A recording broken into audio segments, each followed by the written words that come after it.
welcome back to my channel. We continue from where we stopped in our previous class. So we're running on a variable.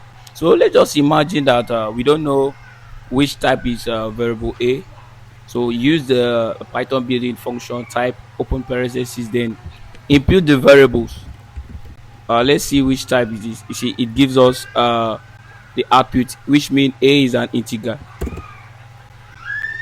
So you see, it gives us the output integer.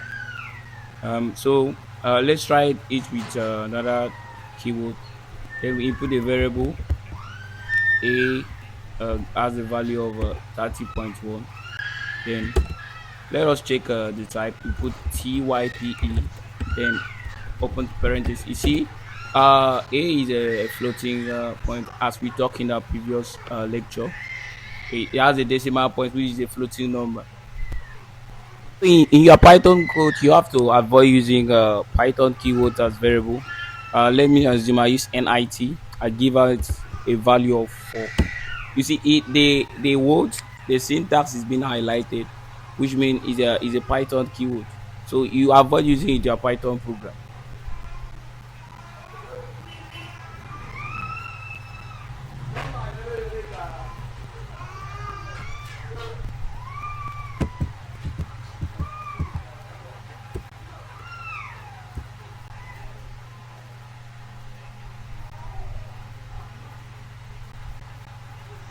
So example, let's use a variable name.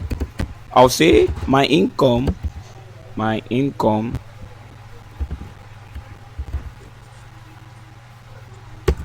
equal to my income is 100. My taxes, my tax rate is equal to 0.1. Then I say my taxes is equal to my income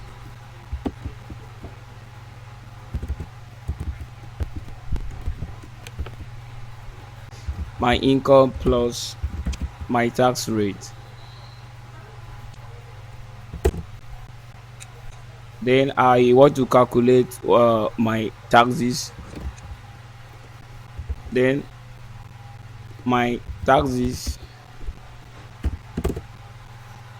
then I run the taxes. It gives me 100.1 because my income is equal to 100 and my taxes is equal to 0.1. So my taxes is now 100.1. So we talk about strings. Strings are a sequence of characters using the syntax of either single quotes or double quotes. Hello and double quotes. Hello. I don't do that. So we'll talk about this further in the lecture because strings are other sequence. It means we can use string indexing and slicing to grab subsection of the string. Indexing notation uses open bracket notation after the string or variable assigned the string. Indexing allows you to scrap a single character from the string.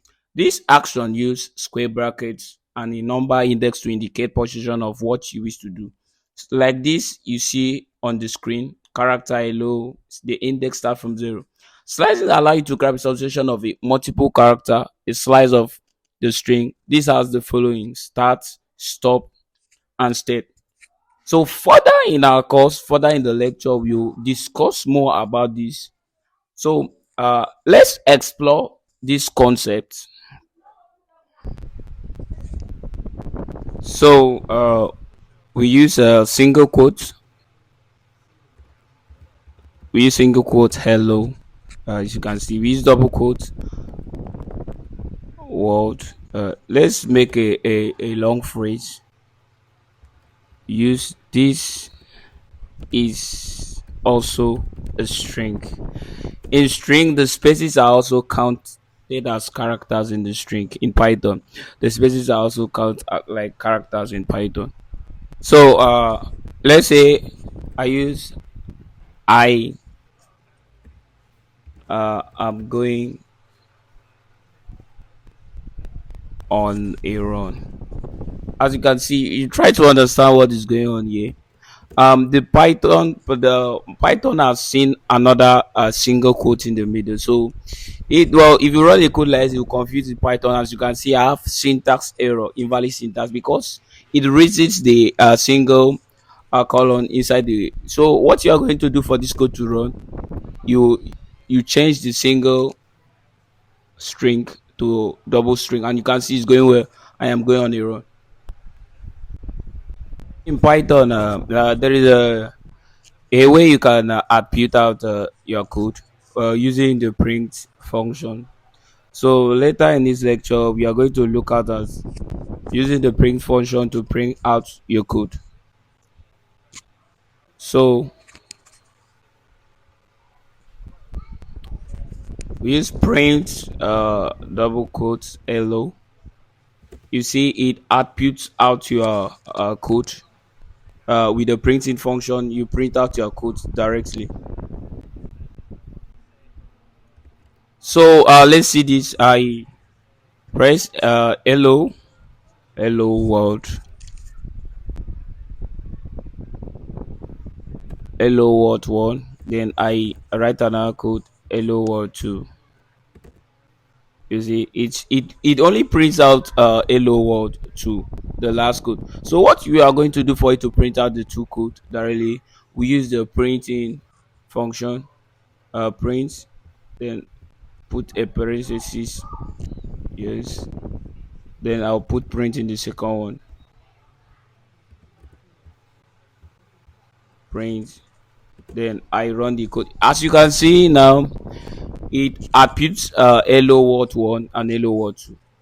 So we do print hello world,